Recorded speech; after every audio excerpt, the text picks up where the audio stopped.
సైనిక ఒప్పందం మీద పుతిన్ సంతకం పెట్టారు. తాజాగా భారత్ తో కొద్ది నెలల క్రిందట రష్యాకు గుర్చుకున్న కీలక సైనిక ఒప్పందం మీద రష్యా అధ్యక్షుడు వ్లాదిమిర్ పుతిన్ సోమవారం సంతకం చేశారు. ఈ రెసిప్రోకల్ ఎక్స్చేంజ్ లాజిస్టిక్ సపోర్ట్ ఒప్పందం అంటే మన వల్ల వాళ్ళు ప్రయోజనం పొందాలి, వాళ్ళ వల్ల మనం ప్రయోజనం పొందాలి.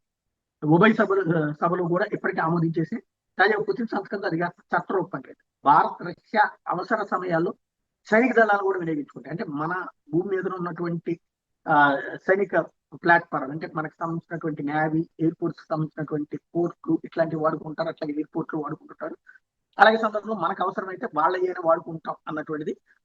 అవసరమైతే యుద్ధ నౌకలు వాళ్ళకి మనం అప్పిస్తాం, వాళ్ళు మనకు అప్పిస్తారు. విమానాలను కూడా అలా ఒకరికొకరు పంచుకోవచ్చు. అంటే కొత్త వెరైటీస్ కొనడానికి ₹1,00,00,000 తగలేసి అదొక డెత్ ఇన్వెస్ట్మెంట్ గా కాకుండా ఇలాగ కొత్తగా అద్దెకి నౌకలు అనే కాన్సెప్ట్ తెర మీదకి తీసుకొచ్చుకున్నారు పుతిన్ మోడీ కలిసి.